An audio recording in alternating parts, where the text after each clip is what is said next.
바티칸 뉴스의 프란치스코 교황님 말씀을 잠깐 인용하고자 합니다. 이것이 우리 삶의 의미입니다. 곧 예수님을 출발점이자 종착점으로 삼는 왕복 여정입니다.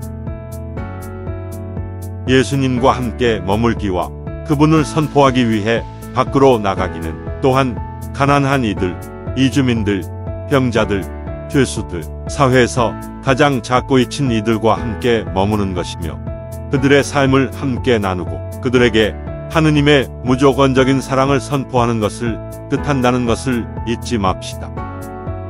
예수님께서 가장 취약한 형제 자매들 안에 계시기 때문입니다. 그분께서는 거기서 특별한 방식으로 우리를 기다리고 계십니다. 교도소에 수감되어 있는 형제를 처음 면회하려면 교도관이 꼭 물어봅니다. 무슨 관계이기에 면회를 하려고 합니까? 아무 관계도 아닌데요. 처음 영치금을 넣어주려고 해도 물어봅니다. 무슨 관계냐고 물어봅니다. 일일이 대답하기가 그래서 그냥 지인이라고 합니다. 아무 관계도 없으면서 남을 돕는 것이 참으로 희한한 일이 되어버렸습니다. 나와 상관이 없는 남을 돕는 일은 놀라운 일입니다. 민들레국 수집 손님 중에 아픈 분을 모시고 병원에 가는 경우가 있습니다. 입원 수속을 밟을 때 직원이 물어봅니다. 환자분과는 무슨 관계예요?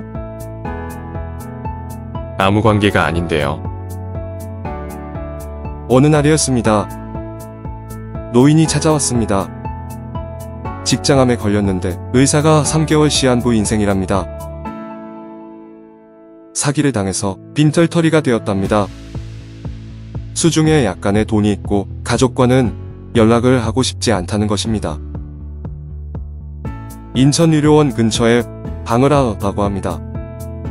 당신이 움직이지 못할 정도가 되면 병원에 입원시켜 달라는 것입니다. 3개월이 될 때였습니다. 정말 병세가 심각해졌습니다. 인천의료원에 입원시켰습니다. 가족이 아니라서 보호자가 될 수 없습니다. 병원에서 가족을 찾았습니다. 다행히 아들과 연락이 되었습니다. 얼마 후에 노인은 하늘나라로 떠났습니다. 며칠 후에 아들에게서 연락이 왔습니다. 아버지가 남겨놓은 것이 없는지 물어봅니다. 아무것도 없고 노인의 월세 보증금이 200만원쯤 있을 것인데 집주인과 정산을 하면 얼마가 남을지는 모르겠다고 했습니다. 그래도 믿지 못하는 모양입니다. 다음은 경북 북부 1교도소에 있다가 여주교도소로 이감을 가서 있는 형제에게서 온 편지입니다. 좀 설명을 하면 여기서 말하는 직원은 교도관을 말합니다. 주력이라는 말은 재소자들이 일하러 가는 것을 말합니다. 공장, 청소, 이발 등등입니다. 주력을 하면 상여금이 조금 지급됩니다. 보통은 출소할 때 지급됩니다. 확정이란 말은 보통 구속되어 1심, 2심, 대법원까지 재판이 끝나면 형이 확정됩니다. 무기수들과 형이 많은 장기수들은 누진처우 등급마다 소진해야 할 점수가 많습니다. 누진처우 4급에서 3급, 2급, 1급으로 올라가면 면회할 수 있는 횟수가 늘어나고 혜택이 달라집니다. 무기수 30년을 잡고라는 말은 이렇습니다. 무기는 형의 기간이 없습니다. 무기에서 감형이 되면 보통 6기 30년형에서 시작됩니다. 보통 무기를 선고받은 무기수가 가석방되는 경우에는 감형되어 30년이 지나야 가능한 것 같습니다. 어떤 무기수는 35년이 지났는데도 그냥 징역을 사는 경우가 있습니다. 우리나라 유기형의 최고형은 50년형입니다. 근래는 45년형, 40년형을 받은 사람을 간혹 봅니다. 영치금은 교도소에 수용되어 있는 사람이 쓸 수 있는 돈입니다. 300만원까지 가질 수 있고 하루에 외부로부터 받을 수 있는 돈은 30만원까지입니다. 밖에서 보내주는 돈인 영치금이 없으면 필요한 물건이나 책을 살 수 없습니다. 돈이 없으면 징역은 곱징역이라고 합니다. 보통 수용되어 있는 사람의 약 10% 정도는 몇 원이나 몇십 원 뿐인 경우가 많습니다. 편지를 읽어보겠습니다. 베베모 가족분들께 그동안 잘 지내셨습니까? 거의 2년째 코로나 때문에 온 나라가 난리입니다. 이제 그만 줄어들 때도 된 것 같은데 줄어들 생각을 안 하네요.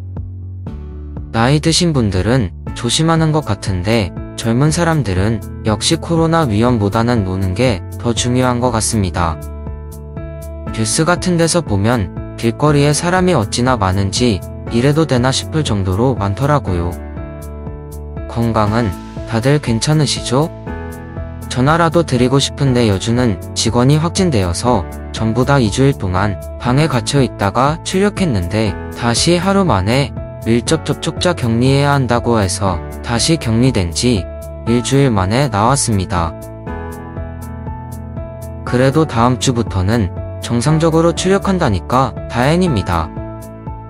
저 드디어 1급 달았습니다. 확정된 지 13년 4개월 만이고 구속된 지 14년 3개월이 다 되어갑니다. 1급 한번 달아보겠다고 사람들이랑 싸울 것도 참고 살고 코걸이들 피해서 조심조심 살아온 세월이 벌써 이렇게 지나갔네요. 근데 막상 1급 달아보니 크게 달라지는 건 없는 것 같습니다.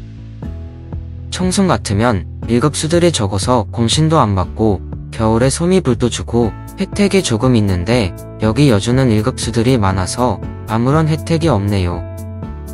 그래서 그런지 애태우며 기다린 시간에 비해서 광동은 적은 것 같습니다. 그래도 지난 시간 제가 열심히 잘 살아왔다는 증거이기에 적게나마 행복합니다. 무기수 30년 잡고 지금 절반 살았으니 이제 저도 내리막길입니다. 그렇게 생각하면 시간이 참 빠른 것 같습니다. 14년이란 세월이 어떻게 지나갔는지 모를 정도로 빠르게 지나갔습니다. 지나온 세월만큼 앞으로도 더욱더 열심히 살아야겠습니다. 그러기 위해서 공부도 하고 있는 것이고요. 베베모 가족분들 얼굴 못 본 지도 거의 2년이 된 것 같습니다. 빨리 얼굴 보고 이야기할 수 있는 날들이 오기를 간절히 바랍니다. 매달 보내주시는 영치금은 정말 감사하게 잘 쓰고 있습니다. 고맙습니다. 잊지 않고 매달 넣어주셔서요. 코로나19 때문에 2020년부터 거의 2년이 넘도록 교도소에 갇혀있는 형제들을 찾아볼 수 없었습니다. 그러다가 몇 달 전에야 청송에 있는 경북 북부 1교도소에서 자매 상담을 다시 시작할 수 있었습니다. 경북 청송군에는 4개의 교도소가 있습니다. 경북 북부 1교도소, 2교도소, 3교도소, 직업훈련교도소입니다. 경북 북부 1교도소는 옛날에는 청송교도소라고 불렸습니다. 코로나 때문에 형제들이 자매 상담에 나와도 전처럼 음식을 나누어 먹지는 못합니다. 그래서 자매 상담이 끝난 다음에 들고 들어갈 수 있도록 과자 꾸러미를 만들었습니다. 자매 상담 중에는 모두 마스크를 착용해야 하고 모임 시간 동안 절대 벗지 말아야 한다는 것입니다. 그러니 자매 상담 시간 동안에는 예전처럼 가져간 음식을 먹을 수 없습니다. 요즘은 음료수와 떡 종류는 반입이 안 됩니다. 허용되는 것은 사탕과 과자류, 과일, 제과점 빵입니다. 또 은박이나 금박으로 포장된 초콜릿은 껍질을 벗겨야 반입이 가능합니다. 12명의 형제들을 만났습니다. 3명의 형제들은 기존의 모임에 참석했던 형제입니다. 8명은 처음 보는 형제들입니다. 먼저 간단하게 기도를 한 다음에 소개의 시간을 가졌습니다.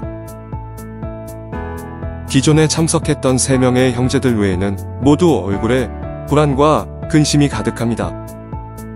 30 중반의 한 형제가 이야기합니다.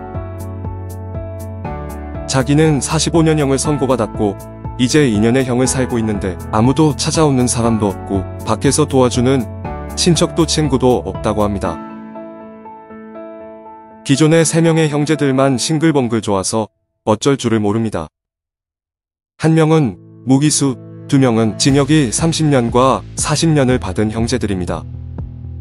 근심 걱정이 가득한 형제들에게 이제 곧 걱정할 것이 없다는 것을 알게 될 것이라고 합니다. 코로나 때문에 자매 상담이 열리지 못하게 되었습니다.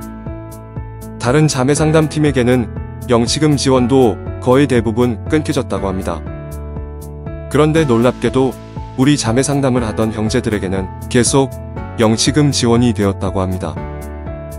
그리고 다른 교도소로 이송을 갔는데도 계속 영치금을 보내주는 것을 보았다고 합니다. 그래서 코로나가 끝나면 자매 상담이 다시 시작될 줄 알았다고 합니다. 자기들도 처음에는 불안과 근심 걱정에 어쩔 줄을 몰랐었다고 합니다. 자매 상담이 끝나고 검열을 받은 과자 꾸러미를 하나씩 드렸습니다. 여분의 꾸러미를 3개 더 만들어서 담당 교도관께도 드렸습니다. 사무실에서 자비를 하는 재소자, 봉사원들에게도 나눠주기 위해서입니다.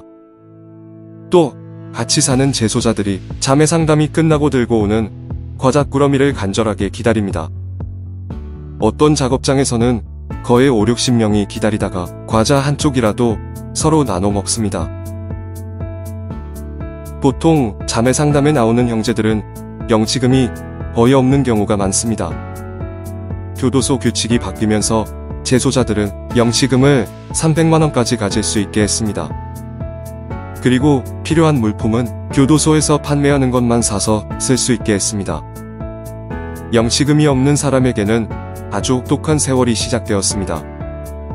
그때 자매 상담에 참석하는 형제들에게 10,000원씩 드렸는데 아무래도 30,000원은 있어야 인간다운 품위를 유지할 수 있을 것 같았습니다. 그래서 지금껏 할 수 있는 한 영치금을 매월 30,000원씩 지원하게 되었습니다. 그리고 자매 상담이 끝나고 형제들이 들고 가는 과자 꾸러미도 큰 도움이 된다고 합니다. 재소자를 돕는 일은 그렇게 힘든 것은 없습니다. 왜냐면 수감되어 있는 형제들은 독보권이 없습니다. 교도소 내에서는 수감자가 혼자 자유롭게 다닐 수 없습니다. 반드시 교도관의 감독 아래에 이동할 수 있습니다. 이처럼 꼼짝없이 갇혀있기에 그저 영치금이나마 조금 거들어주면 됩니다. 그렇지만 출소한 형제를 돕는 일은 완전히 다릅니다. 한 사람 한 사람에게 온전히 집중해도 밑 빠진 독에 물 붓기와 비슷합니다. 얼마나 자신이 무력한 존재인지 절감하게 됩니다. 감옥에 있는 형제들에게 어떤 과자를 준비해 오면 좋을지 물어봤습니다. 하리보, 멘토스, 찹쌀떡 등등을 말합니다. 텔레비전 광고에 나오는 과자들이 먹고 싶다고 합니다. 찹쌀떡은 떡이라서 아직은 안 된다고 말했습니다. 청송교도소를 다닌 지 30여 년이 됩니다. 쏟은 열정과 시간과 정성을 생각하면 헛고생이나 다름없는 세월이지만 불안과 증오, 적개심, 절망이 가득했던 형제들이 아주 작고 보잘것없는 도움인데도 불구하고 얼굴이 차츰 평화롭게 변하는 모습은 기적이나 마찬가지입니다. 이것이 열몇 시간의 저의 청송 나들이입니다. 몸은 노곤하지만 마음은 편안합니다.